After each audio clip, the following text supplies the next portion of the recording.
Niha. Niha towel দিয়ে হাত মুখ মুছছিল। হঠাৎ জয়ের ডাকে জয়ের দিকে তাকালো। কিছু বলবেন? জয় হাতের কাপটা একটু উঁচু করে ধরে বলল, কাপটা? ও, বলে নিহা কাপটা নিয়ে সেন্টার টেবিলের উপরে রাখলো। তারপর জয়ের দিকে তাকিয়ে নরম গলায় বলল, এবার আপনার ঘুমানো উচিত। দাঁড়ান, আমি সাহায্য করছি শুতে। এই বলে নিহা জয়ের কাছে গিয়ে জয়কে ধরে বালিশে শুয়ে দিল। তারপর পায়ের দিকের কম্বলটা জয়ের গায়ে টেনে দিয়ে নিচের জন্য নিচে বিছানা করে নিল।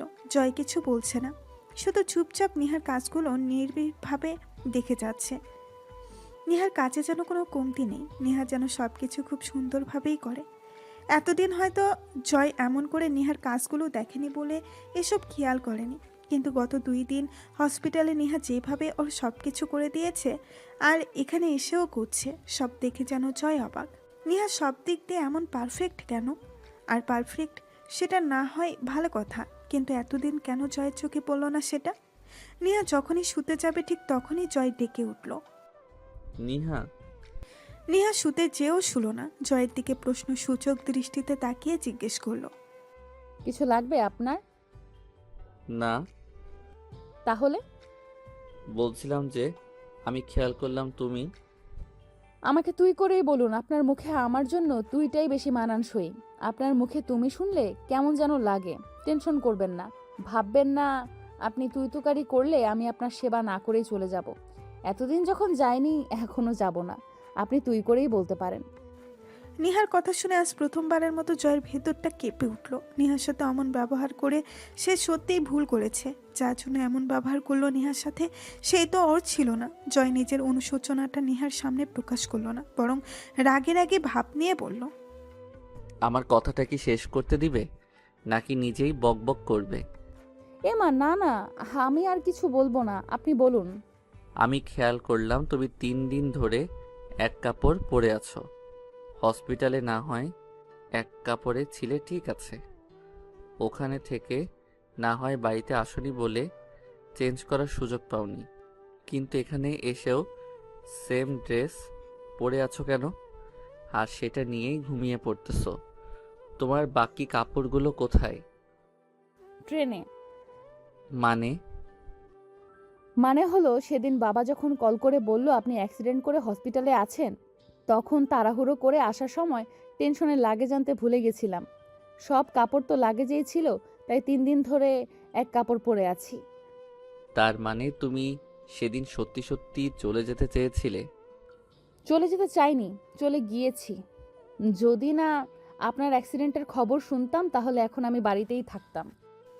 বলেই নিহা ফুস করে একটা শ্বাস ছাড়ল। জয় স্তব্ধ।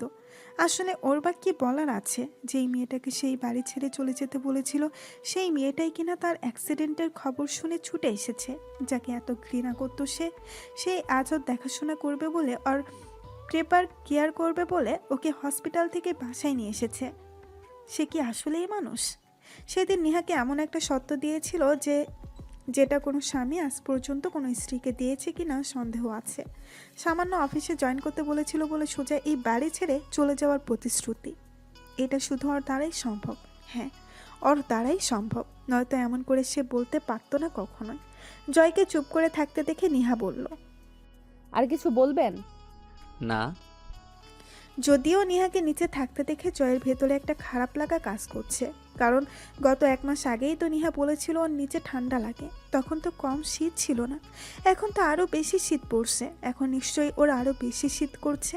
কিন্তু জয় কিছু বলার সাহস পেল না। আচ্ছা, আমি তাহলে শুয়ে পড়ছি। আপনার কিছু লাগলে আমাকে ডাকবেন। একটু উঁচু আওয়াজে ডাকলেই আমি শুনতে পাবো। আচ্ছা, ঠিক আছে। ঘড়ির কাঁটা 12টা ছুঁয়ে গেছে। নেহা গভীর ঘুমে মগ্ন থাকলেও আর জয়ের চোখে ঘুম নেই। সে এক দৃষ্টিতে তাকিয়ে আছে নিহার মুখের দিকে। আর তখনই হঠাৎই পুরনো কিছু স্মৃতি চোখের সামনে ভেসে উঠল জয়ের। মনে পড়ে গেল সেই দিনটির কথা, যেদিন মা ওর রুমে এসে প্রথম বিয়ের খবরটা দিয়েছিল। জয়, জয় তখন শুয়ে শুয়ে মোবাইল টিপছিল। মাকে দেখে একটু নড়ে চড়ে শুলো। হ্যাঁ মম, বলো। শায়লা বেগম ছেলের পাশে গিয়ে বসলেন, বললেন, জয়, তুই কি বলছিস? তোর জন্য বিয়ে ঠিক করা হয়েছে? জয় যেন অবাকের চরম পৌঁছায় পৌঁছে গেল। সাথে সাথে শোয়া থেকে উঠে বসলো। অবাক হয়ে জিজ্ঞেস করলো, মানে কি বলছো মম? আমি ঠিকই বলছি। তোর ড্যাড বলেছে এই মাসের শেষের দিকে নাকি বিয়ের ডেট ফিক্স করেছে। গ্রামে ওর কোনো এক বন্ধুর মেয়ে নাকি। তোর ড্যাড তো একেবারে মেয়েটির প্রশংসায় পঞ্চমুখ। মেয়ে নাকি দেখতে শুনতে অনেক ভালো, অনেক সুন্দরীও বটে। মম, ড্যাডির কি মাথা খারাপ হয়ে গেছে? শেষ পর্যন্ত একটা গ্রামের মেয়েকে কিনা আমার বউ বানাতে চাইছে, আমার বিয়ে ঠিক করেছে, আর আমার থেকে একবার জিজ্ঞেস করার প্রয়োজন বোধ মনে করলো না। এমনকি বিয়ের ডেটটাও ফিক্সড করে ফেললো। বাহ, অসাধারণ। কিন্তু মম, আমি বলে দিচ্ছি, আমি এই মেয়েকে বিয়ে করতে পারবো না। চিনি না, জানি না, এমন একটা মেয়েকে ড্যাড বললো অমনি আমি বিয়ে করে ফেলবো। তারপর মেয়েটা গেও আমার সাথে কখনোই মেয়েটা তাল মেলাতে পারবে? তুমিই বলো। ড্যাড কি করে ভাবলো যে আমি একটা শহরের ছেলে হয়ে একটা গ্রাম্য মেয়েকে বিয়ে করব? মম, তুমি ড্যাডকে গিয়ে বলে দাও আমি এমন একটা গেও আনকালচারাল আর স্মার্ট মেয়েকে কিছুতেই বিয়ে করতে পারবো না, কিছুতেই না। আর তার চেয়েও বড় কথা হলো আমি মীরাকে ভালোবাসি। বিয়ে করলে আমি ওকেই করব। এ কথা ভুলেও বলিস না বাবা। আর আমি যদি গিয়ে এই কথা বলি তাহলে তো আমাকে সহ বাড়ি থেকে বের করে দিবে। তোর ড্যাড বলেছে তোর বিয়ে ঠিক করেছে, কথাটা যেন তোকে জানিয়ে দে। তোর থেকে অনুমতি চাইতে আমাকে পাঠায়নি। তোর কি মনে হয় আমি এই বিয়েতে তোর ড্যাডের সাথে প্রতিবাদ করিনি? অবশ্যই প্রতিবাদ করেছি, অবশ্যই প্রতিবাদ করেছি। বলেছি যে আমার ছেলে এমন একটা গ্রাম্য ছোট লোক মেয়েকে কিছুতে বিয়ে করতে পারবে না। ও কি বলেছে জানিস? কি বলেছে? বলল কথাটা নাকি আমি বলেছি। যদি তোর মুখ থেকে এমন কথা শুনে তোকে সাথে সাথে ত্যায্য পুত্র করে দিবে। তাই বলে মম, আমি শেষ পর্যন্ত কিনা একটা গ্রামের মেয়েকে বিয়ে করব? এটা কি করে সম্ভব? তার চেয়ে তো আমার মরে যাওয়া ভালো। তুই একদম টেনশন করিস না বাবা, আমি আছি না। তুই একদম প্যারা নাই, চিল মুডে থাক। মম, ড্যাডের মতো কি তোমারও মাথা খারাপ হয়ে গেছে? সব জেনেও তুমি তারপরও কিভাবে নিশ্চিন্তে থাকতে বলছো? ড্যাড আমার জীবন শেষ করে দেওয়ার প্ল্যান করে বসে আছে, আর তুমি বলছো টেনশন না করতে। যেটা বলছি একদম ঠিকই বলছি। দেখ, তোর ড্যাডের কথা শুনে বুঝতে পারলাম ওই মেয়েটাকে সে তোর বউ করে আনবেই আনবে। সে আমরা চাই আর না চাই তাতে কোনো যায় আসে না। আমি তোর হয়ে প্রতিবাদ করায় উল্টো আমাকে শাসিয়ে দিল। বলেছে আমি রাজি না থাকলে আমি যেন এই বাড়ি ছেড়ে চলে যাই, আর যদি তুই রাজি না থাকিস তাহলে তোকে ত্যায্য পুত্র করতে দুইবারও ভাববে না। তাই আমি বলছিলাম কি বাবা, তুই তোর ড্যাডের কথায় রাজি হয়ে যা। মম, সব জেনেও শেষ পর্যন্ত তুমিও ড্যাডের মতো সেম কথা বলছো? আগে আমার কথা তো শেষ করতে দে। আমার কথা এখনো পুরোপুরি শেষ হয়নি। দেখ, ওই গেয়েও মেয়েটাকে এই বাড়ির বউ করে আনতে আমরাও রাজি না। জেঠি তো সোজাসুজি বলেই দিয়েছে ওই গ্রাম্য মেয়েটা ওর ভাবি হওয়ার কোনো যোগ্যতাই রাখে না। তুই বরং এক কাজ কর, এখন আপাতত ওর কথা মতন, তোর ড্যাডের কথা মতন বিয়েতে রাজি হয়ে যা। নয়তো বুঝতে পারছিস ও যা বলে তাই করে। তখন কিন্তু তোর রাস্তায় থাকা ছাড়া আর কোনো উপায় থাকবে না। সো আই থিঙ্ক ওই গেয়েও মেয়েটাকে বিয়ে করে নেওয়া উচিত। তবে হ্যাঁ, আমি বলছি না যে তুই ওকে বিয়ে করে মাথায় তুলে রাখ। আমি বলছি জাস্ট বিয়েটা কর। তারপর ওই মেয়েকে এই বাড়ি ছেড়ে কিভাবে তাড়াতে হয় তা এই শায়লা বেগম ভালো করেই জানে। আর তোর ওকে কি করতে হবে নিশ্চয়ই বুঝতে পারছিস। মায়ের কথা শুনে মুহূর্তেই জয়ের মুখটা চকচক হয়ে উঠল। উৎফুল্ল কণ্ঠে বলল, একদম মম, তোমার কথার মানে আমি বুঝতে পেরেছি। তুমি ড্যাডকে গিয়ে বলো আমি বিয়েতে রাজি। তবে একটা কথা জেনে রেখো মম, যেই মেয়েটার জন্য ড্যাড আমাকে ত্যায্য পুত্র করবে বলেছে, ওই মেয়ের জীবন তো আমি নরক বানিয়ে ছাড়ব। এমন কোনো দিন থাকবে না যেদিন ওর গায়ে আমার হাত উঠবে না। এক্ষেত্রে তোমরাও আমাকে একটু সাপোর্ট করো, কেমন? ওই মেয়েকে আমি এমনভাবে শিক্ষা দিব যেন এই জয় মাহমুদকে সে চিরতরের জন্য ঘৃণা করে। ছেলের কথায় শায়লা বেগম খুশিতে গদগদ হয়ে বললেন, এই না হলে আমার ছেলে। আচ্ছা, আমি আসছি। হুম। শায়লা বেগম চলে গেলেন। আর জয় সেখানে বসেই ভাবতে লাগলো কি করবে। দেখতে দেখতে ওদের বিয়েটাও হয়ে গেল। বিয়ের দিন রাত 11টায় রুমে ঢুকলো জয়। বাসর রাত নিয়ে ওর অনেক স্বপ্ন থাকলেও নেহাকে বিয়ে করে যেন ওর সব স্বপ্নই উবে গেল। বরং রুমে ঢুকলো এক রাশ রাগ নেই, যেন সামনে কেউ পড়লেই খাইয়ে ফেলামো এমন অবস্থা। রাগে ধুরুম করে দরজা বন্ধ করার শব্দে আটকে উঠল নেহা। তবে জয়ের দৃষ্টি গোচর হলো না সেটা। সে তো রাগে ফুসফুস করছে আর ভাবছে কখন নেহা নিজ থেকে ওর সাথে কথা বলবে আর কখন সে ওকে কথা শোনানোর সুযোগ পাবে।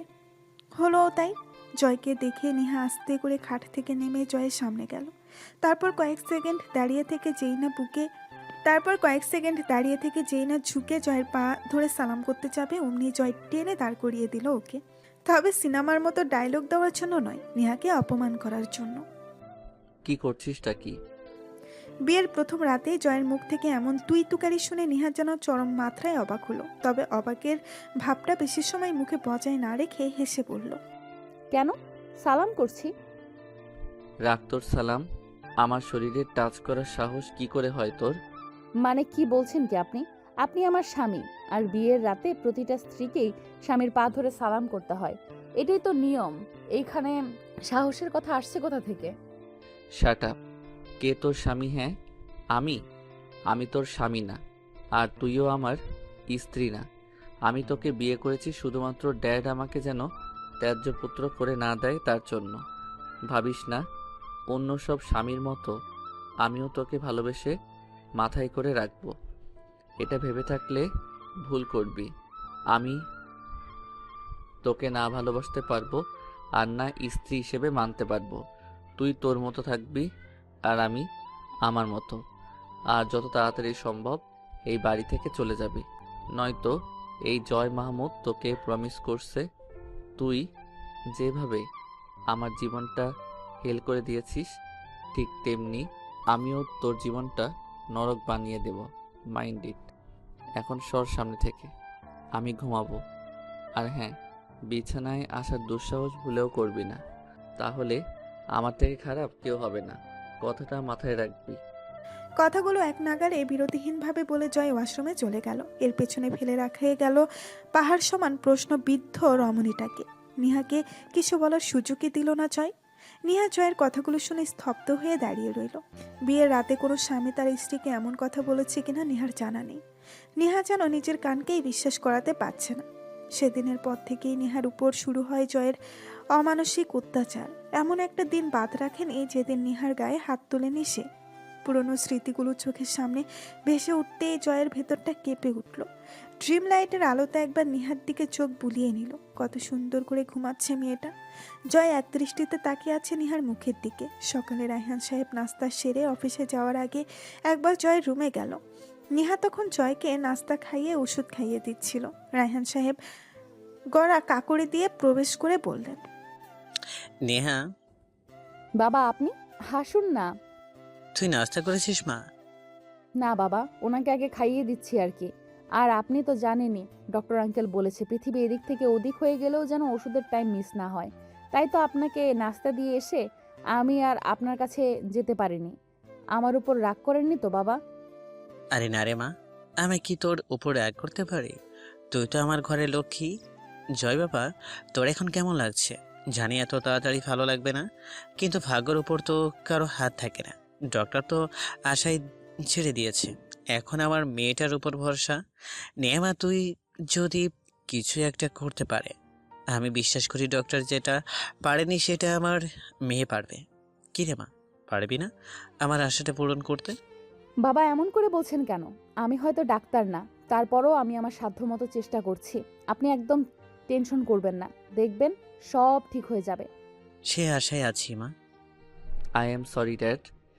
হঠাৎই জয়ের এমন কথাই রায়হান সাহেব আর নেহা দুজনেই চমকে তাকালো ওর দিকে। রায়হান সাহেব অবাক কণ্ঠে বলল, হঠাৎ সরি কেন বলছিস বাবা? এই যে তুমি আমাকে একটা দায়িত্ব দিলে আর আমি সেটা রাখতে পারলাম না, তার আগে ঘরবন্দি হয়ে গেলাম, তাই আর কি। তবে আমি প্রমিস করছি ড্যাড, আমি সুস্থ হলে আর তোমাকে কষ্ট করতে দিব না। তোমাকে অফিসের সব ঝামেলা থেকে একদম মুক্ত করে দিব। আমি নিজেই তখন পুরো অফিস সামলাবো। একদম।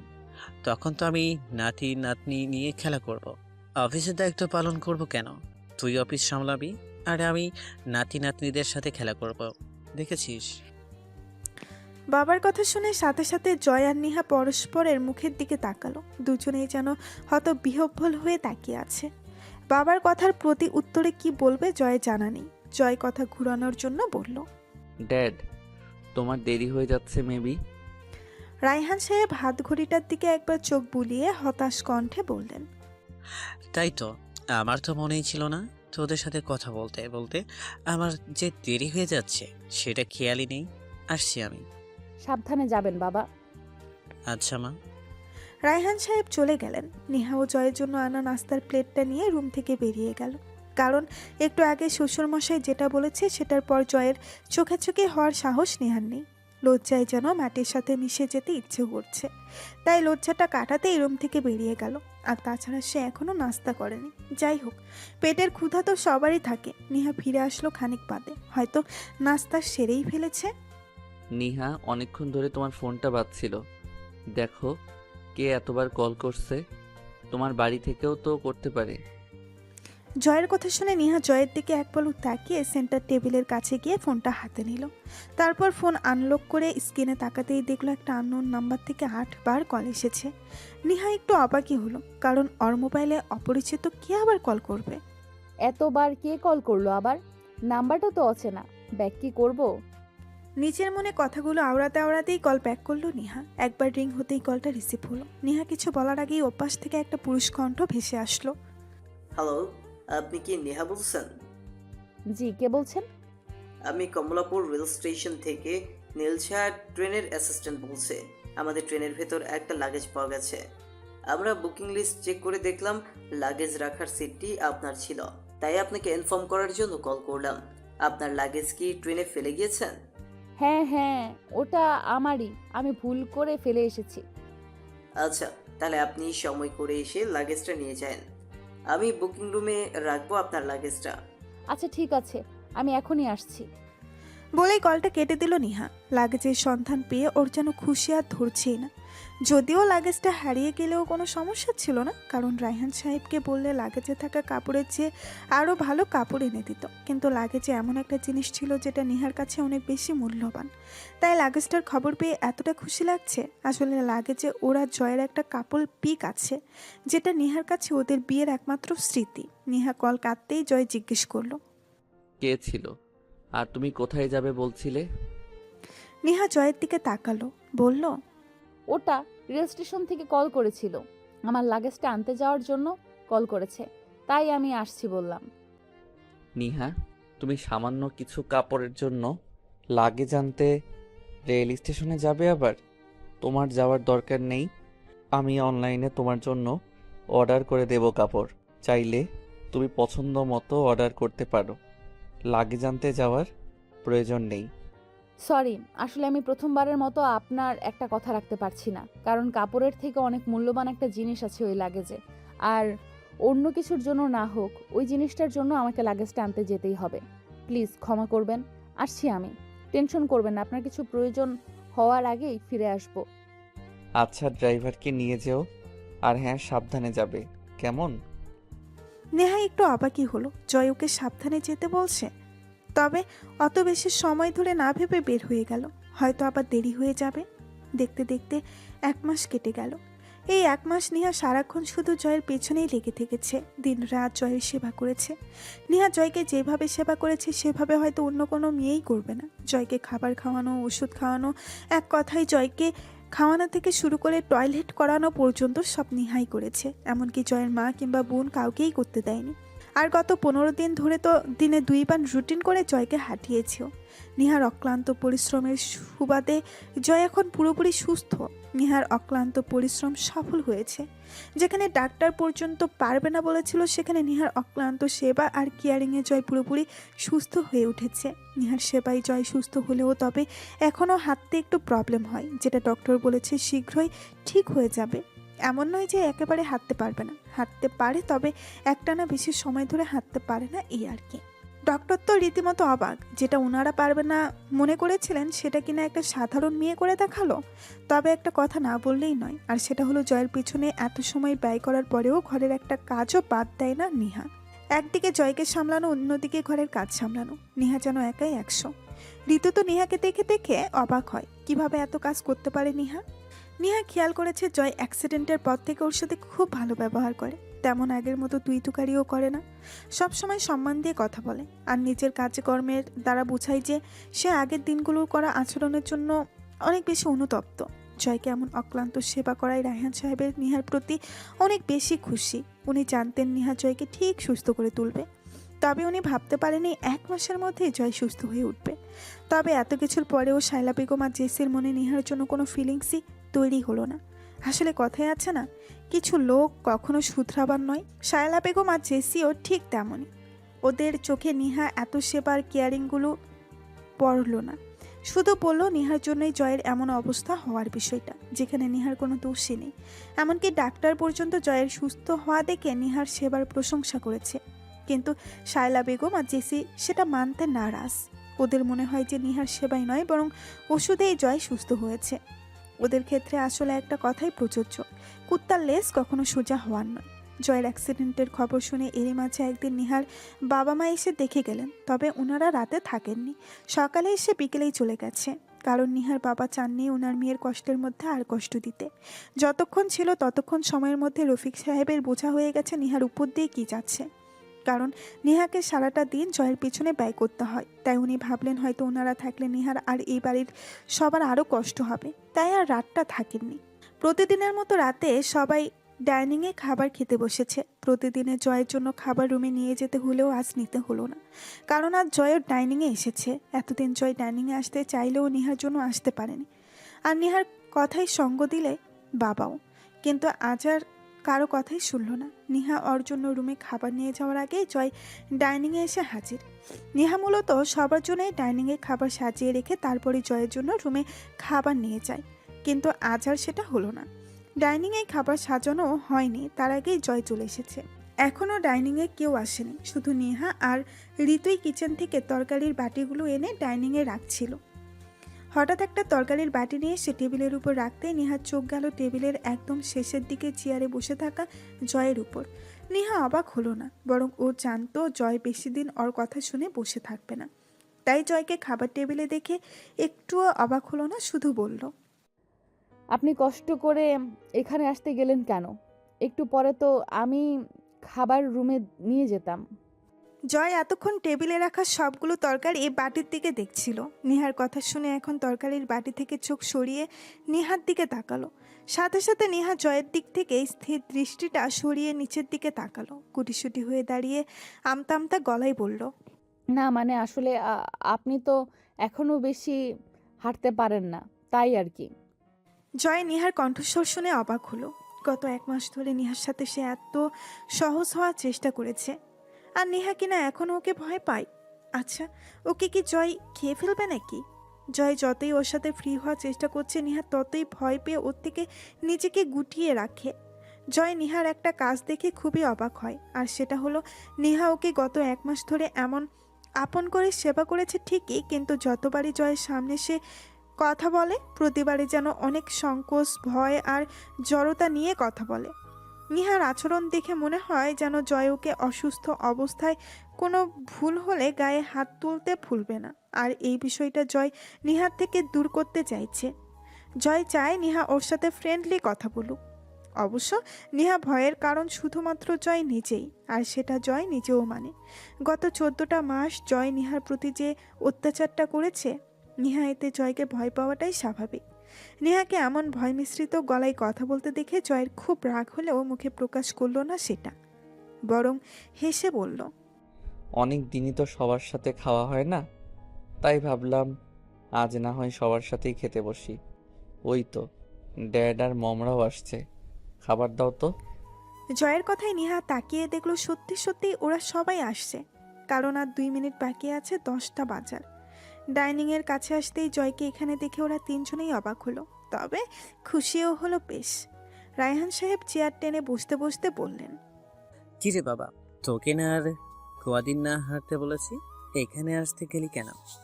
ড্যাড হাঁটতে পারছি যে যখন, তখন শুধু শুধু রুমে বসে খাবো কেন, তাই তোমাদের সাথে একসাথে খেতে চলে আসলাম।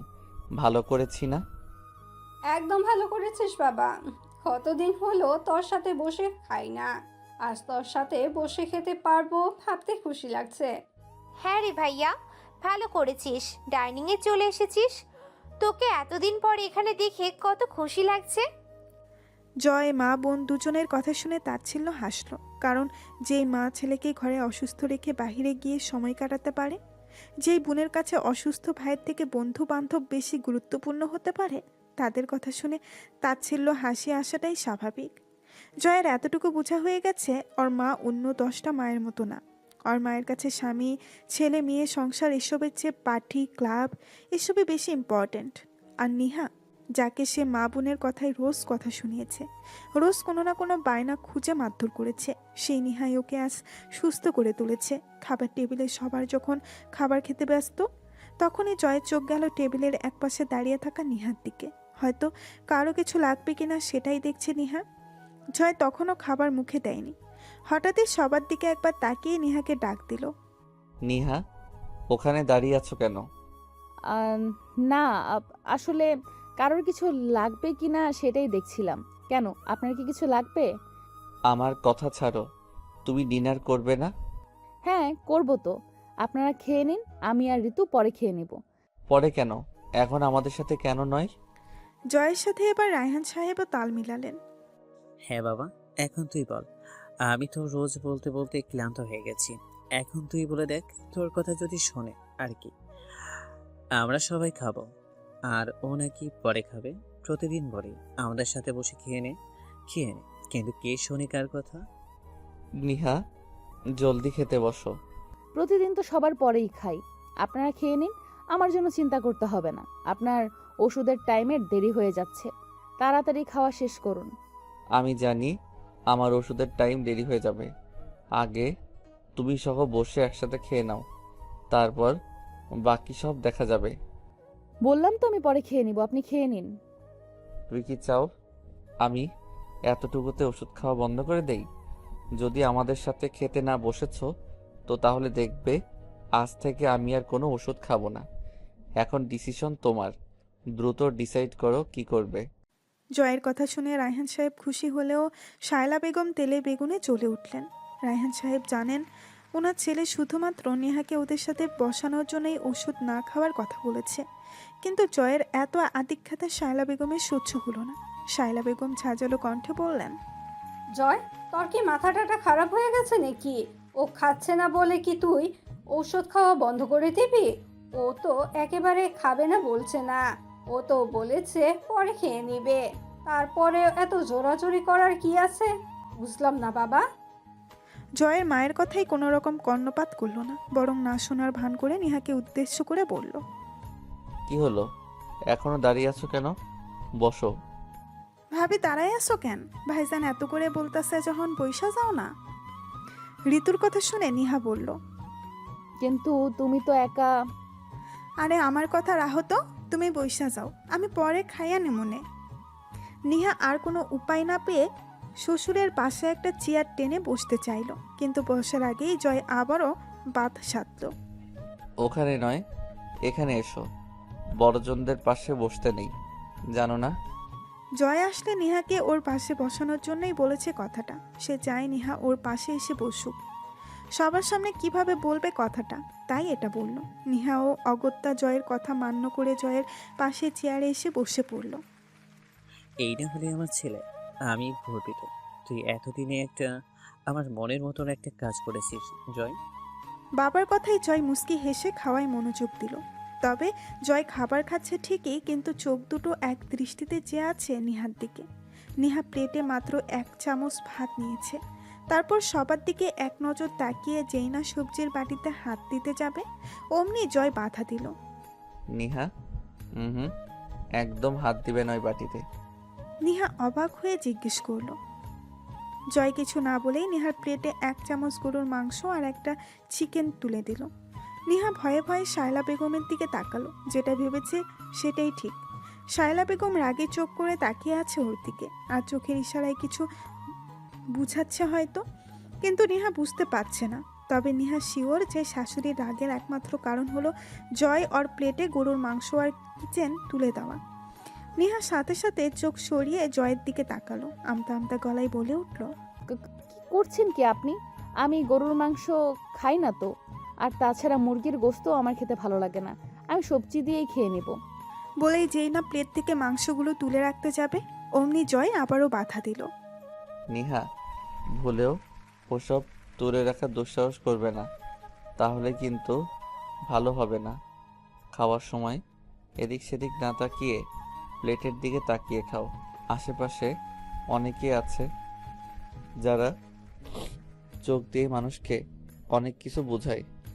সো কোনো দিকে না তাকিয়ে চুপচাপ খাওয়া শেষ করো। প্লেট থেকে কিছু যেন বাটিতে না ওঠে। জয়ের কথায় নিহা তো রীতিমতো অবাক। জয় হঠাৎ আজ এমন করছে কেন? কই, আগে তো কখনো ডেকে খাবার টেবিলে পর্যন্ত বসায়নি, আর আজ ডেকে বসিয়েছে তো বসিয়েছেই, তার উপর প্লেটে মাংস তুলে খাওয়াচ্ছে। নিহা যেন বিশ্বাসই করতে পারছে না এসব। আর মনে হচ্ছে এসব কিছু যেন সে স্বপ্ন দেখছে। হয়তো ঘুম ভাঙলেই দেখবে জয় ওর সাথে আবারও আগের মতো বিহেভস করছে। নিহা এসব ভেবে মাথা নিচু করে ছোট ছোট গ্রাস বানিয়ে খেতে লাগলো। জয় নিহার খাওয়া দেখে অবাক না হয়ে পারল না, কারণ নিহা এমনভাবে ভয়ে ভয়ে খাচ্ছে যেন ওর খাওয়াই ভুল ধরা পড়লে কেউ কঠিন শাস্তি দিবে। জয় ছোট্ট করে একটা শ্বাস ফেলল। খাবার খেয়ে প্রতিদিনের মতো যে যার রুমে চলে গেল। তবে আজ শায়লা বেগম আর জেসি খাওয়া অর্ধেক খেয়েই উঠে চলে গেছে। আর কেন চলে গিয়েছে সেটা জয় ভালো করেই জানে, কিন্তু কিছু বলল না। নিহা কিচেনে সব কিছু গুছিয়ে 10:30টার দিকে রুমে আসলো, আর সাথে জয়ের জন্য গ্রিন টিও নিয়ে আসলো। নিহা রুমে এসে দেখলো জয় রুমে নেই। নিহার বুঝতে দেরি হলো না, জয় এখন ব্যালকনিতে। নিহার ট্রাইটা সেন্টার টেবিলের উপরে রেখে ব্যালকনিতে গেল। জয় তখন ব্যালকনির গ্রিল ধরে দাঁড়িয়ে আকাশ দেখছিল। নিহা নিচু আওয়াজে গলা খাকুড়ি দিয়ে ডেকে উঠল। শুনছেন? নিহার কণ্ঠস্বর শুনে জয় দরজার দিকে তাকালো। নিহাকে দরজার কাছে দাঁড়িয়ে থাকতে দেখে মুস্কি হাসলো জয়। ওষুধ খেয়েছেন? হুম। আপনার জন্য চা এনেছি, দেরি হলে ঠান্ডা হয়ে যাবে। তুমি যাও, আমি আসছি। নেহা রুমে চলে গেল। জয় ও নিহার পরপরই রুমে আসলো। নেহা ততক্ষণে ওয়াশরুমে ঢুকে গিয়েছে। জয় চায়ের কাপে চুমুক দিতে দিতে গভীরভাবে কিছু একটা ভাবলো, আর ভেবেই নিজের মনে হাসলো, যেটা জয়ের মুখ দেখেই বোঝা যাচ্ছে। নেহা ওয়াশরুম থেকে বেরোতে বেরোতেই জয়ের চা খাওয়া ততক্ষণে শেষ হয়ে গেছে। জয় কাপটা সেন্টার টেবিলের উপরে রাখতেই দেখলো নেহা ওয়াশরুম থেকে বেরিয়ে আসছে। জয় কয়েক সেকেন্ড ওর দিকে তাকিয়ে থেকে চোখটা সরিয়ে নিয়ে বিছানায় শুয়ে পড়ল। নিহাও কোনো দিকে না তাকিয়ে চুপচাপ এসে বিছানা করতে লাগলো। নিহা, জয়ের ডাক শুনে নিহা বিছানা করা বাদ দিয়ে জয়ের দিকে তাকিয়ে জিজ্ঞেস করলো। জি বলুন। জয় শোয়া থেকে উঠে বসলো, স্পষ্ট গলায় বলল, নিচে বিছানা করো না। কেন? তাহলে আমি কোথায় ঘুমাবো? নিহা, সব বুঝেও কেন না বুঝার ভান করো বলো তো? তোমাকে গত 1 মাস ধরে বলছি নিচে না থেকে খাটে ঘুমাতে, তুমি আমার কথা শুনছই না। জেদ করছো কেন? আসো, এখানে শুবে। না না, আমার নিচে থাকতেই অভ্যাস হয়ে গেছে। খাটে শুতে হবে না, আমি এখানেই ঠিক আছে, আপনি ঘুমোন। আর আপনার পাশে থাকলে আপনার ঘুম আসবে না। আপনার তো আবার বেড শেয়ার করা পছন্দ না। আমি ওখানে থাকলে শুধু শুধু আপনার ঘুম নষ্ট হবে। আমি চাই না আমার জন্য আপনার ঘুম নষ্ট হোক। বলেই নেহা আবারও বিছানা করতে লাগলো। নিহা, তুমি কিন্তু এবার বাড়াবাড়ি করছো। এখানে এসে শুতে বলেছি, সও। আমি বেশি কথা শুনতে চাই না। ঠান্ডার মধ্যে নিচে থাকলে অসুস্থ হয়ে পড়বে তো। তারপর পাতলা একটা কাঁথা গায়ে দিয়ে থাকো। এইভাবে বেশি দিন চলতে থাকলে তো তোমার নিউমোনিয়া এসে যাবে। তুমি জানো ঠান্ডা থেকে মানুষের কি কি রোগ হতে পারে? খাটে আসো জলদি। বেশি আর কি হবে, বড় জোর মরে যাব। তার থেকে বেশি কিছু তো আর হবে না। আমার মরণ নিয়ে কোনো ভয় নেই। আমি তো রোজ প্রতি ওয়াক্তে নামাজে এটাই প্রার্থনা করি যেন আল্লাহ তাড়াতাড়ি আমার মৃত্যু দেয়। নেহার মুখে মৃত্যুর কথা শুনে জয়ের বুকটা যেন মুহূর্তেই ধুক করে উঠল। আর মনে হচ্ছে যেন ওর কাছ থেকে কোনো মূল্যবান জিনিস কেউ কেড়ে নিচ্ছে। জয়ের রাগ হলো, তাই রাগী গলায় নেহাকে ধমক দিয়ে বলে উঠল, নিহা, একটা থাপ্পড় দিব। এসব কোন ধরনের কথা? হ্যাঁ, এ মা, রেগে যাচ্ছেন কেন? ও, বুঝেছি, মৃত্যুর কথা বলেছি বলে নিশ্চয়ই ভয় পেয়েছেন, তাই না? জানেন, এক সময় আমিও মৃত্যুকে খুব ভয় পেতাম। সব সময় মনে হতো যে কোনো কিছুর বিনিময়ে হলেও আমি যেন অনেক দিন বাঁচতে পারি। মাঝে মাঝে তো বসে বসে ভাবতাম, আচ্ছা, মানুষ কেন এত সুন্দর পৃথিবী ছেড়ে চলে যেতে চায়? যেখানে আমার বাঁচতে ইচ্ছে হয় সেখানে কেন মানুষ আত্মহত্যা করে? ওদের এই সুন্দর পৃথিবীটার সাথে কিসের শত্রুতা? এখান থেকে একবার গেলে তো আর ফিরে আসতে পারবো না। তাই আমার মনে হতো এত সুন্দর পৃথিবী ছেড়ে কেন মরবো? আমি বাঁচবো, অনেক দিন বাঁচবো। কিন্তু এখন কি মনে হয় জানেন? কেন আজরাইল আমাকে চোখে দেখছে না? প্রতিদিন তো হাজারো মানুষ মরে, আমার মৃত্যু কেন হচ্ছে না? আমি কি এমন অন্যায় করেছি যে আল্লাহর কাছে মরণ ভিক্ষা চেয়েও পাচ্ছি না? আমাকে কি মৃত্যু চোখে দেখে না? কথাগুলো বলতে বলতে নিহার চোখ যেন কখন জলে ভরে গেছে নিহার নিজেও বুঝতে পারল না। তবে চোখে জল হলেও ঠোঁটে হাসি অবিরত। জয়ের জন্য এবার রাগের মাত্রাটা বেড়ে গেল। নিহার কথাগুলো আর নিতে পারল না জয়। কি পেয়েছে কি মেয়েটা, যা খুশি তাই বলে যাবে? এত সহজ মরা। কিছু বলছে না বলে কি যা খুশি তাই বলে যাবে? জয় রেগে মেগে বিছানা থেকে নেমে নিহার সামনে গিয়ে দাঁড়ালো।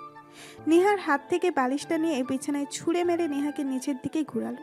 নিহাও আজ কোনো ভয় পেল না, বরং নির্ভয়ে জয়ের চোখে চোখ রাখলো। জয় বলল, তখন কি যেন বলছিলে? শুনতে পাইনি, আবার বলো। আপনি যেটা শুনেছেন সেটাই বললাম। আর শুনেছেন বলেই তো এখানে এসেছেন। শুনুন, আমি ঘুমাবো, আর আপনিও গিয়ে ঘুমিয়ে পড়ুন। ব্যাস নিহা, অনেক হয়েছে। আর না, আমি আর কোনো নাটক চাই না। খাটে আসতে বলেছি, খাটে আসো। বললাম তো আমি নিচেই ঠিক আছি। আমার মতো গিয়েও ছোট লোককে কেন আপনার খাটে রেখে আপনার খাটটা সহ নোংরা করতে চাইছেন? আপনার পাশে থাকার মতো যোগ্যতা আমার নেই। আমার মতো মেয়েরা ফ্লোরেই যোগ্য। অনেক রাত হয়েছে। আই থিঙ্ক আপনার এবার ঘুমানো উচিত, নয়তো মেডিসিনের অ্যাকশনের চাইতে রিয়াকশন বেশি হবে। নিহা, তুমি কিন্তু আমার ধৈর্যের বাঁধ ভেঙে দিচ্ছ। আমায় রাগিও না বলে দিচ্ছি, তাহলে কিন্তু ভালো হবে না। কি করবেন? মারবেন? হো, আমি তো ভুলেই গেছিলাম আপনি এখন সুস্থ। আপনার হাত পা এখন সমান তালে চালাতে পারবেন। তবে একটা কথা কি জানেন, আমার না এখন মার খাওয়া নিয়ে ভয় হয় না। কারণ গত 1 মাস আগেও যেটা আমার নিত্যদিনের সঙ্গী ছিল, সেটাকে ভয় পেয়ে লাভ কি? আমার কপালে তো শুধু মারধর এইসবই জুটে। কারো ভালোবাসা পাওয়ার কপাল নিয়ে তো আমি আসিনি। তাই এখন আর মারবেন শুনলে ভয় লাগে না। আচ্ছা, একটা কথা বললে রাখবেন? জয় নিশ্চুপ। নিহা আবারও বলতে লাগলো, এবার না আমাকে মারতে ইচ্ছে হলে বেল্ট কিংবা ইলেকট্রিক তার দিয়ে মারবেন না। আমাকে ফ্যানের সাথে ঝুলিয়ে কিংবা বিষ খাইয়ে দিয়ে একেবারে মেরে ফেলিয়েন। বিশ্বাস করুন, আমি রোজ রোজ মারগুলো আর নিতে পারি না। আপনি যখন আমাকে মেরে ফেলে যান আর আমি শোয়া থেকে উঠে বসার শক্তি পর্যন্ত পাই না, তখন মনে মনে একটা কথাই বলি, কেন আপনি আমাকে একেবারে মেরে ফেলে গেলেন না? তাহলে তো আর আমাকে এত কষ্ট করে উঠে বসতে হতো না। তখন লোকেরাই আমাকে ওঠাতো। বিশ্বাস করুন, আমি আর নিতে পারছি না এইসব, আর নিতে পারছি না। হ্যাঁ, এটা ঠিক যে গত 1 মাস আপনার মার খায়নি, কিংবা আপনি চাইলেও মারার সেই শক্তিটা ছিল না আপনার। কিন্তু এখন থেকে তো রোজ আবারও সেই পুরনো অধ্যায় শুরু হবে। তাই আপনাকে হাত জোর করে অনুরোধ করছি, এবার অন্তত এমন রোজ রোজ আর না মেরে আমাকে একেবারে মেরে ফেলিয়েন। কথা দিচ্ছি, ওপারে গিয়ে আমি আপনার বিরুদ্ধে কোনো নালিশ দিব না, কোনো অভিযোগও করব না। তারপরেও প্লিজ আমাকে মুক্তি দিন এই নরক যন্ত্রণা থেকে। কথাগুলো বলতে বলতে নিহার চোখ থেকে এবার টুপটুপ করে কয়েক ফোঁটা জল গড়িয়ে পড়ল। জয় নিহার কথাগুলো শুনে বাকরুদ্ধ হয়ে দাঁড়িয়ে আছে। কি বলবে বা কি বলা উচিত কিছুই বুঝতে পারছে না সে। নেহা তো ঠিকই বলেছে। নেহার প্রতিটা কথাই যুক্তিপূর্ণ। জয় ওর সাথে অ্যাক্সিডেন্টের আগে যেমন ব্যবহার করেছিল, এর দ্বারা নেহার এসব বলা কোনো অপরাধ নয়। নেহার জায়গায় যে কোনো মেয়ে হলে একই কথা বলতো। জয়ের আজ খুব কষ্ট হচ্ছে। সে এমন পশু হয়ে গেল কবে থেকে নিজেই বুঝতে পারছে না। ও তো আগে এমন ছিল না, তাহলে হঠাৎ এমন হয়ে গেল কেন? কি করে পারলো নেহাকে এমন করে আঘাত করতে? কি করে পারলো এমন নিষ্পাপ ফুলের মতো একটা মেয়েকে রোজ রোজ মারধর করতে? হ্যাঁ, নেহা নিষ্পাপ, একদম সদ্য ফোটা ফুলের মতোই নিষ্পাপ, যেটা আগে কখনো জয়ের চোখে পড়েনি, হয়তো কখনোই চোখে পড়তো না যদি না অ্যাক্সিডেন্টটা হতো আর নেহা ওর এতটা কাছাকাছি থাকতো। জয়ের অ্যাক্সিডেন্টের পর জয় যখন সবসময় শুয়ে থাকতো, তখন নেহাকে 5 ওয়াক্ত নামাজ আদায় করতে দেখে আর রোজ মাগরিবের নামাজের পর কুরআন তেলাওয়াত করতে দেখে জয়ের ভেতরে যেন অন্যরকম একটা জয়ের সৃষ্টি হলো। ও কিনা এমন একটা মেয়েকে এতদিন অত্যাচার করেছে যে ঘরের সব কাজ করার পরেও আল্লাহ পাকের নামাজ আর কুরআন তেলাওয়াত করতে ভুলে না। নেহা যখন রোজ সন্ধ্যায় কুরআন তেলাওয়াত করত, জয় তখন শুয়ে শুয়ে খুবই মনোযোগ দিয়ে শুনতো সেগুলো। জয় ওর প্রতি নেহার সেবা দেখে মুগ্ধ হয়েছিল ঠিকই, কিন্তু ওর প্রতিটি নেহার সেবা দেখে যতটা না মুগ্ধ হয়েছিল তার চেয়েও 1000 গুণ বেশি মুগ্ধ হয়েছে নেহার চালচলন আর এসব পরহেজগারিতা দেখে। আসলে জয় কখনোই নেহার চালচলন তেমন ভালো করে খেয়াল করেনি, কারণ বিয়ে হওয়ার পর থেকেই শুরু করে অ্যাক্সিডেন্টের আগ পর্যন্ত জয় ঘরে থাকতো মাত্র হাতে গোনা কয়েক ঘন্টা, আর যেটুকু সময় থাকতো সেইটুকুতে নেহার প্রতি তেমন ভালো নজর দিয়ে দেখার সময় ছিল না ওর।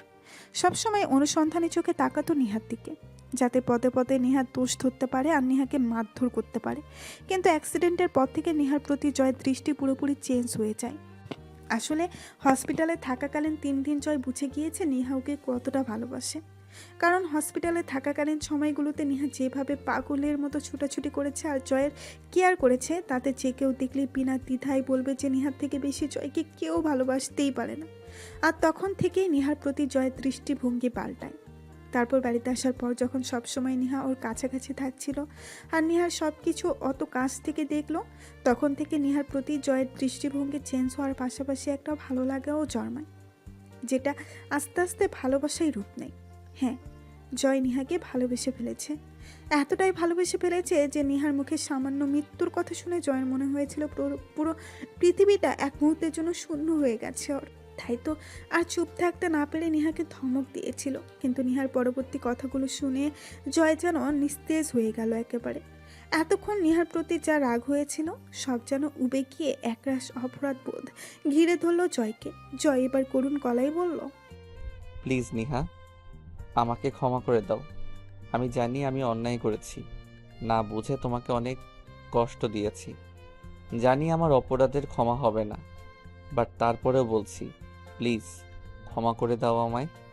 আমার সাথে রাগ করে থেকো না, প্লিজ ফরগিভ মি। নেহা তাচ্ছিল্য হাসলো, তাচ্ছিল্য হাসিটা মুখে বজায় রেখেই বলল, ছি ছি, আপনি একজন বড়লোক স্মার্ট মানুষ, আপনি কেন আমার মতো গেয়েও ছোট লোক একটা মেয়ের কাছে ক্ষমা চাইছেন? এটা নিতান্তই হাস্যকর। প্লিজ এমন রসিকতা অন্তত আমার সাথে করবেন না। নিহা, গেও ছোট লোক শব্দগুলো উচ্চারণ করে আর কত লজ্জা দিবে বলো তো? প্লিজ এসব শব্দ উচ্চারণ করে আর লজ্জা দিও না। আমি আসলে বুঝতে পারিনি যে শুধুমাত্র মডার্ন পোশাক আশাক পরলে, হাই সোসাইটিতে বসবাস করলে, পার্টি ক্লাব এসব নিয়ে সব সময় মেতে থাকলেই স্মার্ট হওয়া যায় না। প্রকৃতপক্ষে স্মার্ট তো তারা যারা মার্জিত পোশাক আশাক পরে, যাদের চালচলন সুন্দর, যাদের আচার ব্যবহার সুন্দর, আর সবচেয়ে বড় কথা হলো স্মার্ট তো তারা যারা তোমার মতো পরহেজগার, 5 ওয়াক্ত নামাজ আদায় করে, আল্লাহ পাকের কুরআন তেলাওয়াত করে।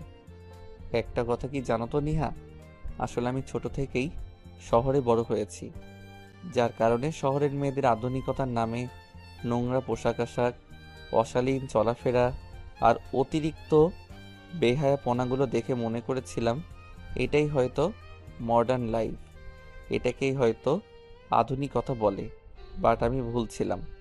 গত 1 মাস ধরে যখন তোমাকে এতটা কাছ থেকে দেখলাম, তোমার চলাফেরাগুলো যখন এতটা কাছ থেকে চোখে পড়ল, তখন আমি বুঝতে পারলাম যে এতদিন আমি হীরা ভেবে চকচক করা কোনো পাথরের পিছনে ছুটেছিলাম। আসল হীরা তো আমার ঘরেই আছে, যেটা আমার ড্যাড এনেছিল। এনিওয়ে, অনেক রাত হয়েছে, চলো ঘুমাবে। সেটাই তো আপনাকে অনেকক্ষণ ধরে বলছি, যান গিয়ে ঘুমান, আর আমাকেও ঘুমাতে দিন। শুধু আমি নই, তুমিও যাবে। আসো, আর এসব কাঁথা বালিশ সরাও। বললাম তো আপনি গিয়ে ঘুমান, আমি এখানেই শুবো। শুধু শুধু আপনি দাঁড়িয়ে আছেন কেন? নিহা, এবার কিন্তু বেশি বেশি করছো। আর একটা কথাও না বলে চুপচাপ খাটে যাও। যাও। জয়ের ধমক শুনে নিহা এবার সাহস করে আর দাঁড়িয়ে থাকতে পারল না। গুটি গুটি পায়ের নিচ থেকে পাটি বালিশ সরিয়ে দ্রুত খাটের এক পাশে গিয়ে শুয়ে পড়ল। নিহার এমন কাজ দেখে জয় মুচকি হাসলো। মেয়েটাকে নিয়ে আর সে পারে না। ভালো করে যখন বলেছিল তখন শুনলে কি হতো, ধমক দিয়ে যখন বলল তখন তো ঠিকই শুনল। জয় এসব ভেবে খাটে গিয়ে উঠে বসলো। তারপর ব্ল্যাক সুইচ চেপে লাইটটা অফ করে দিয়ে শুয়ে পড়ল। নিহা তখনও উপাস ফিরে গুটিসুটি হয়ে শুয়ে আছে। নেহাকে একপাশে গুটিসুটি হয়ে শুয়ে থাকতে দেখে জয় মুচকি হেসে পেছন থেকে জড়িয়ে ধরল ওকে। হঠাৎই জয়ের স্পর্শ পেয়ে নেহা খানিক কেঁপে উঠল। চমকালো ও বেশ, কারণ এই প্রথম জয় ওকে স্পর্শ করেছে, তাও আবার জড়িয়ে ধরার মাধ্যমে। নেহার কেঁপে ওঠা জয়ের বোধকাম্য হয়েছে হয়তো, তাই তো নেহাকে আরও একটু শক্ত করে জড়িয়ে ধরে মৃদু হেসে বলল, এখন থেকে এরকম স্পর্শ রোজ পাবে, তাই কাঁপাকাঁপিটা ছেড়ে দাও। প্লিজ ছাড়ুন, আমার দম বন্ধ হয়ে আসছে। আমি জানি তোমার দম বন্ধ হয়ে আসছে না, বরং ভালোই লাগছে। শুধু শুধু মিথ্যা বলছো। মোটেও না। তাই তাহলে আমার থেকে একবারও নিজেকে ছাড়িয়ে নিতে চাইলে না কেন? শুধু তো ছেড়ে দিতে বলেছো মাত্র। আর এমনটা যে কোনো পুরুষ ধরলে প্রতিটা মেয়েই বলে, মূলত ছেড়ে দেওয়ার জন্য নয়, আরও জড়িয়ে ধরার জন্য এমন বলে। সো আই এম শিওর তোমার ভালো লাগছে। মীরা আপুকে জড়িয়ে ধরলে মীরা আপুও বুঝি এমন বলতো? সাথে সাথে জয়ের মুখের হাসিটা চলে গেল। মনটা কেমন যেন বিষাদে ছেয়ে গেল। আজকাল মীরার নামটা পর্যন্ত মনে করতে চায় না সে, কারণ ওর নামটা শুনলে পর্যন্ত জয়ের পুরো শরীর রাগে জ্বলে ওঠে। কিন্তু নিহা সেটাই বলল। ও তো আর জানে না জয় আর মীরার মধ্যেকার ব্যাপারটা, তবে জয়ের রাগ হলেও প্রকাশ করলো না সেটা। আর নিহাকেও নিজের বাহুর বন্ধন থেকে ছাড়লো না, বরং সেভাবেই ধরে রেখেই বলল, ওসব মিরাটিরা ছাড়ো, এখানে আমি আর তুমি আছি। সো আমার তোমার কথা বলো। কোনো থার্ড পারসন এখানে অ্যালাউ না। মীরা আপু থার্ড পার্সন হতে যাবে কেন? আমি তো আপনাদের মাঝে থার্ড পার্সন। হ্যাঁ, বললেন না তো মীরা আপুকে জড়িয়ে ধরলে মীরা আপু বুঝি এমন বলতো? না মানে আপনি তো মীরা আপুকে অনেক ভালোবাসেন, আর মীরা আপু আপনাকে অনেক ভালোবাসে, আর আপনাদের বিয়েটাও কনফার্ম। এই হিসেবে ধরতে গেলে মীরা আপু তো আপনার হবু স্ত্রী, তাই আপনাদের মাঝে এরকম একটু একটু হওয়া তো স্বাভাবিক, তাই না? তাই বলছিলাম আর কি। নিহা, একবার বলেছি না ওসব কথা ছাড়তে, তারপরও বারবার কেন একই কথা বলছো? আর তাছাড়া তুমি যেমনটা ভাবছো আমাদের মাঝে তেমন কিছুই হয়নি। হ্যাঁ, এটা ঠিক যে ওর আর আমার সম্পর্কটা খুবই ক্লোজ, বাট এতটাও কখনো ক্লোজ হয়নি যে ওকে আমার বিয়ে করতেই হবে। আচ্ছা, একটা কথা বলবো। বলো। অ্যাক্সিডেন্টের পর থেকে খেয়াল করছি আপনি মীরা আপুর সাথে কথা বলছেন না। আমি আপনাকে একদিনও ওর সাথে কথা বলতে দেখলাম না। এমনকি আপনার এরকম অবস্থা আর মীরা আপু আপনাকে একবার দেখতেও আসলো না। আপনাদের মাঝে কি কিছু হয়েছে? কি করে বলি নিহা, আমি এতদিন একজন বিশ্বাসঘাতক প্রতারককে ভালোবেসেছিলাম, যে আমাকে কখনোই ভালোবাসেনি, শুধু আমার টাকা পয়সাকে ভালোবেসেছে। যে আমাকে নিজে মারতে চেয়েছিল, সে আমাকে কিভাবে দেখতে আসবে? জয় মনে মনে কথাগুলো ভাবছিল। হঠাৎ ভাবনার সুতো ছিল নিহার কথায়। কি হলো, চুপ হয়ে আছেন কেন? কি হলো, চুপ করে আছেন যে? কই চুপ করে আছি?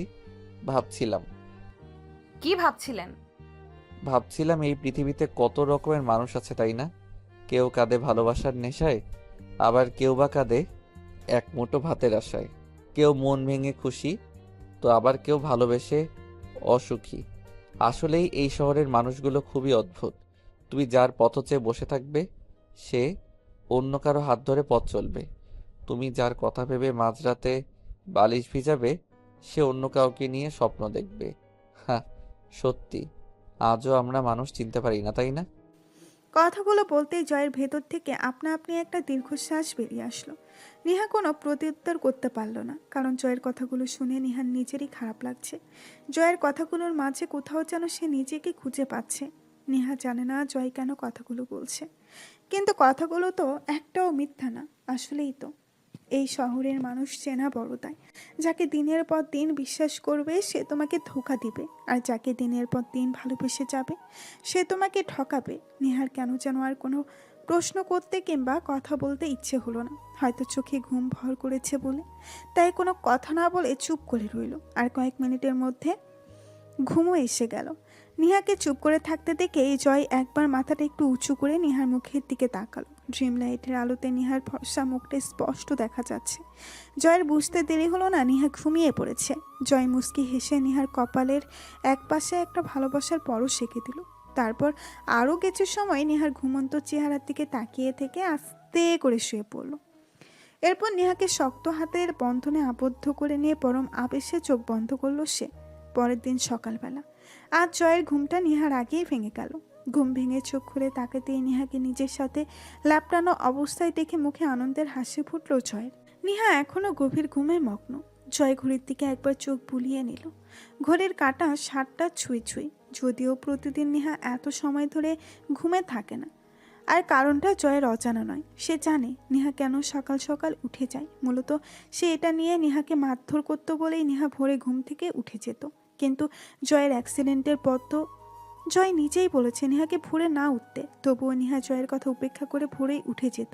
কারণ নিহার সকাল সকাল উঠে যাওয়ার অন্য একটা কারণ ছিল ফজরের নামাজ আদায় করা। ফজরের নামাজ পড়ার জন্য এসে সকাল সকালে উঠত। কিন্তু ভাগ্য এতটাই খারাপ ছিল যে যেদিন ভুল করে ভোরে উঠতে পারত না, সেদিনই জয়ের অকথ্য ভাষায় কথা শোনানো, চর লাথি আর বেল্টের আঘাত এসবই জুত্ত কপালে। কথাগুলো ভেবেই জয় এক দৃষ্টিতে তাকিয়ে রইল নিহার দিকে। ঘুমন্ত মেয়েটিকে কতই না মায়াবী লাগছে ঘুমন্ত অবস্থায়, কি নিষ্পাপ হয়ে ঘুমাচ্ছে। আর এই মেয়েটিকেই কিনা সে এতদিন ধরে এত অত্যাচার করে গেছে। কেন যে সে মীরাকে ভালোবাসতে গেল, আর কেনই যে ওর ভালোবাসায় আশায় নিহাকে কষ্ট দিয়েছিল, সেটা মনে করেই জয় এখন পস্তায়। প্রায় ঘন্টাখানিক পর নিহার ঘুম ভাঙল। জয় তখনও নিহার দিকে অপলক চাহনি নিয়ে তাকিয়েছিল। চোখ মেলে হঠাৎ জয়কে নিচের দিকে এমনভাবে তাকিয়ে থাকতে দেখে নিহা একটু অপ্রস্তুত হয়ে পড়ল। আমতা আমতা গলায় বলল, এই এমন করে তাকিয়েছেন কেন? হঠাৎ নিহার কথায় জয়ের ঘোর কাটল। নিহার দিক থেকে দ্রুত চোখ সরিয়ে নিয়ে অপ্রস্তুত গলায় বলল, কিছু না। ও বলেই নিহা নিজেকে জয়ের কাছ থেকে ছাড়িয়ে নিয়ে উঠে বসলো। চুলগুলো হাত খোপা করতে করতে দেওয়াল ঘড়িটার দিকে একবার তাকিয়ে দেখলো 7:30 বাজে। নিহা বেশ অবাক হলো। আজ 7:30 পর্যন্ত ঘুমিয়েছে সে। ও তো কখনো এত বেলা পর্যন্ত ঘুমায় না, তাহলে আজ উঠতে পারলো না কেন? আর তাছাড়া জয় তো জেগেই ছিল। নিহা তো চোখ খুলে ওকে সজাগে পেয়েছে, ওইবার ডাকলো না কেন? কথাগুলো ভেবেই নিহা জয়ের দিকে তাকালো। জয় তখনও শুয়ে আছে। আপনি কখন উঠলেন? জয় 2 হাত প্রশস্ত করে আলসেমি ঝাড়তে ঝাড়তে বলল। অনেক আগেই। নিহার অবাকের মাত্রাটা এবার আরও বেড়ে গেল। নিহা ভেবেছিল জয় হয়তো তখনই উঠেছে ঘুম থেকে, কিন্তু জয়ের কথা শুনে নিহার বুঝতে দেরি হলো না জয় অনেক আগেই উঠেছে। কিন্তু নিহার মনে প্রশ্ন হলো, জয় যদি অনেক আগেই ঘুম থেকে উঠে তাহলে ওকে জাগালো না কেন? আপনি জেগেছিলেন তো আমাকে ডাকেননি কেন? মা বাবা কি ভাববে এখন? এত সময় কেউ ঘুমায়? জেগে যখন ছিলেন আমাকে তো ডেকে দিতে পারতেন। থুর, আজ সব ঘুম চোখে ভর করতে হলো। ডেকে দিলে তো আর এমন ঘুমন্ত মায়াবী চেহারাটা দেখতে পারতাম না, তাই ইচ্ছে করেই ডাকিনি। আর তাছাড়া কে কি ভাবলো তা নিয়ে চিন্তা করো না, যে যেটা ভাবার ভাবুক। শীতের মধ্যে এত সকাল সকাল উঠে কি করবে শুনি? যে একটু দেরি করে ঘুম থেকে উঠলেই মারধর করতো, সে কিনা এই কথা বলছে। আমাকে নাকি ইচ্ছে করে ডাকেনি? ব্যাপারটা হাস্যকর হয়ে গেল না? আমি জানি কথাটা হয়তো তোমার কাছে হাস্যকর মনে হবে, বাট এটাই সত্যি। হাস্যকর কথা হলে তো হাস্যকরই মনে হবে। মনে হওয়াটা স্বাভাবিক নয় কি? জয় কিছু বলল না, হয়তো নিহার কথার পিঠে কিছু বলার জন্যই খুঁজে পেল না। নিহা তার ছেলের একটা হাসি দিয়ে ওয়াশরুমে চলে গেল। দ্রুত ফ্রেশ হয়ে কিচেনে যেতে হবে। নাস্তা বানাতে লেট হলে পরে আবার শাশুড়ি আর ননদ মিলে ওকে ঝেড়ে দিবে। এটা নিয়ে রায়হান সাহেব যে ওকে কিছু বলবে না এটা নিহা নিশ্চিত, কারণ উনি জানেন বাসার পুরো কাজগুলো ঋতুই করে। তাই ঋতুর ছোটোখাটো ভুলগুলো রায়হান সাহেব কখনো আমলে নেন না, কারণ একা হাতে মেয়েটাকে সব কাজ সামলাতে হয়। নিহা যে বাড়ির সব কাজ একা হাতেই করে সেটা রায়হান সাহেব আজও অজানা। নিহা দ্রুত ফ্রেশ হয়ে কিচেনে চলে গেল। ঋতু আগে থেকেই কিচেনে ছিল। নিহাকে দেখে একগাল হেসে বলল, আজ হঠাৎ আমার কি হলো কি জানি, ঘুম ভাঙলো বেলা এতক্ষণ হয়ে যাওয়ার পর। আজ হঠাৎ এত ঘুম কোথা থেকে আসলো সেটাই বুঝতে পারছি না। বলেই নিহা শালের আঁচলটা কোমরে গুজে নিয়ে কাজে লেগে পড়ল। ঋতু রুটি বেলতে বেলতে বলল, আরে এত চিন্তা করতেছ কেন? মাঝে মাঝে এরকম হয়, তুমি তো আর ইচ্ছা কইরা দেরিতে ওঠোনি। তুমি বুঝতে পারছো না ঋতু, নাস্তা রেডি হতে দেরি হলে মা বুঝে যাবেন যে আজ আমার উঠতে দেরি হয়েছে, তখন যা নয় তাই কথা শোনাবে। তুমি শুধু শুধু চিন্তা করতেছো ভাবি, তোমারে কিচ্ছু কইতে পারবে না। বড় সাহেব আছেন না, ওনার সামনে তোমারে কিছু কনের সাহস আসেনি কারো? ঋতু, আমি জানি বাবার সামনে ওরা কিছু বলবে না ঠিকই, কিন্তু বাবা অফিসে চলে গেলে ঠিকই বলবে। ঋতু সম্মতি সূচক মাথা নাড়ালো। এইটাও ঠিক, ওরা তো আবার মুখোশধারী ভালো মানুষ। আচ্ছা একটা কথা কও তো ভাবি। নেহা চুলার উপরে আলু ভাজির জন্য পেঁয়াজ রসুন তেলে ভাজছিল, সেসব নাড়াতে নাড়াতেই বলল, বলো। আমার কাছে কথা বলার জন্য অনুমতি নিতে হয় নাকি? ভাইজান কি এখনও তোমার লগে খারাপ ব্যবহার করে? না, কেন বলো তো? না এমনিতেই বলতেছিলাম, আগে তো সব সময় তোমার লগে পশুর মতো আচরণ করতো। কিভাবে তোমার গায়ে হাত তোলা যায় তার জন্য সব সময় তোমার দোষ খুঁজে, তো তাই জানতে চাইছিলাম আর কি। এখনো আগের মতো করে নাকি? না, তেমন কিছুই করে না।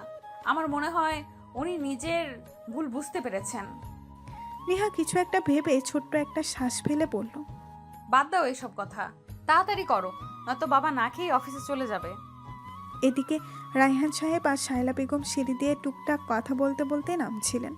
ওদের একটু দূরে পেছন পেছন জেসিও নামছে। তিনজনকেই ডাইনিংয়ের কাছে আসতেই টেবিলের দিকে তাকিয়ে সবাই অবাক, কারণ এখনও টেবিলে নাস্তা সাজানো হয়নি। রায়হান সাহেব না রাখলেও শায়লা বেগম যেন পুরো রেগে আগুন হয়ে গেলেন। উনি গলা ফাটিয়ে ঋতুকে ডাকতে লাগলেন, কারণ এখন যদি নেহাকে এভাবে ডাকে তাহলে স্বামীর সন্দেহ হতে পারে। তাই নেহাকে না ডেকে ঋতুকেই ডাকছে। ঋতু, ঋতু। এমন করে চিল্লিয়ে ডাকছো কেন? তুমি গিয়েও তো দেখতে পারো, হয়তো আজ ঘুম থেকে উঠতে একটু লেট হয়েছে ওর, তাই তো নাস্তা আনতে দেরি হচ্ছে। এইভাবে ষাঁড়ের মতো না চিল্লিয়ে হয় বসো, না হয় কিচেনে গিয়ে দেখে আসো। কথাগুলো বলেই রায়হান সাহেব একটা চেয়ার টেনে বসে পড়লেন। ততক্ষণে জেসিও একটা চেয়ারে বসে পড়েছে। শায়লা বেগম তখনও বসেননি। ততক্ষণে জয় এসে একটা চেয়ার টেনে বসতে বসতে পড়ল। Good morning all. রায়হান সাহেব আর জেসিও হেসে গুড মর্নিং উইশ করলো। Good morning Joy. Good morning ভাইয়া। মাকে দাঁড়িয়ে থাকতে দেখে জয় বলল, কি হলো মম, দাঁড়িয়ে আছো কেন? বসো। বসে বসে কি টেবিলের সৌন্দর্য দেখবো? এই ঋতুটা আজ এতক্ষণ ধরে কি করছে কি জানি, এখনো টেবিলে নাস্তা আনতে পারলো না। মম, আজ একটু লেট হচ্ছে হয়তো। প্রতিদিন তো আর একই সময়ে আনবে বলে কথা নেই। তুমি বসো, নাস্তা হলেই তো নিয়ে আসবে। তখনই ঋতু দৌড়াতে দৌড়াতে ভাজির বোল আর রুটির প্লেট নিয়ে আসলো। সরি, ক্ষমা করে দিয়েন, আসলে আইজ একটু ঘুম থেকে উঠতে দেরি হইয়া গেছিল, তাই নাস্তা তৈরি করতে এতক্ষণ হইয়া গেছে। খাওয়া শুরু করেন। ঋতুর সরি বলা শুনে জয় হেসে বলল, ঋতু ওটা সরি নাই, সরি হবে। ওই হইল আর কি সেটা। এই তো মম এসে গেছে নাস্তা, এবার তো বসো। জয়ের কথায় কোনো রকম প্রত্যুত্তর না করে শায়লা বেগম রেগে মেগে স্বামীর পাশে চেয়ারটিতে বসে পড়লেন। ততক্ষণে নেহাও চলে এসেছে হাতে চায়ের ফ্লাক্স নিয়ে। মূলত দেরিতে আসার কারণ হচ্ছে রায়হান সাহেব যেন কিছু আন্দাজ করতে না পারে তার জন্য। কিরে মা, তোর হাতে চায়ের গ্লাস কেন? আর তুই কিচেনে থেকে আসছিস কেন? নেহা মুস্কি হেসে সবার প্লেটে ভাজি আর রুটি দিতে দিতে বলল, না মানে বাবা, আসলে ওই নাস্তা রেডি হয়েছে কিনা সেটাই দেখতে গিয়েছিলাম, আর তখন দেখলাম ঋতু একা সব আনতে পারছিল না, তাই আমি ওকে বললাম চায়ের গ্লাসটা যেন আমাকে দেয়, আর কিছু না। ও, সবাই খাওয়া শুরু করেছে ইতিমধ্যে, কিন্তু রায়হান সাহেব বেশি খেলেন না। অর্ধেক রুটি খেয়ে 2 চুমুক চা খেয়ে উঠে দাঁড়াতে দাঁড়াতে বললেন, আচ্ছা আমি আসছি। রায়হান সাহেবের কথা শুনে সবাই অবাক হয়ে ওনার দিকে তাকালো। যে মানুষ খাওয়ার মাঝখান থেকে কেউ উঠা পছন্দ করেন না, উনি অর্ধেক খাবার খেয়ে বলছেন আমি আসছি। নেহা তাড়াহুড়া কণ্ঠে বলে উঠলেন, বাবা উঠছেন মানে? আপনি তো তেমন খেলেনও না, খাবার শেষ না করে কোথায় যাচ্ছেন? আগে খেয়ে নিন, তারপর উঠবেন। না রে মা, আমার আজ একটু তাড়া আছে, অফিসে ইম্পর্টেন্ট একটা মিটিং আছে, অলরেডি লেট হয়ে গেছে। যদি পুরো নাস্তা করে যাই তাহলে আমার আরও বেশি লেট হয়ে যাবে। স্বামীর কথায় ঘোর আপত্তি জানিয়ে শায়লা বেগম বললেন, তাই বলে না খেয়ে চলে যাবে? রুটিটা তো অন্তত পুরো শেষ করে চাও। সমস্যা নেই, যতটুকু খেয়েছি তাতে মিটিং শেষ হওয়া পর্যন্ত চলে যাব। মিটিংয়ের পর না হয় অফিসে খেয়ে নিব। আসছি আমি। বলে রায়হান সাহেব চলে গেলেন। রায়হান সাহেব ঘর থেকে বের হতে দেরি হলো, কিন্তু শায়লা বেগমের হুঙ্কার ছাড়তে দেরি হলেন না। উনি নিহার দিকে তাকিয়ে শক্ত কণ্ঠে বলে উঠলেন, এবার শান্তি হয়েছে তো তোর? আরও বেলা করে পড়ে পড়ে ঘুমা, তারপর সবাই ভালো করে নাস্তা করতে পারবে। তোর জন্য আজ মানুষটা না খেয়ে চলে গেল। হাসছে নবাবের বেটি।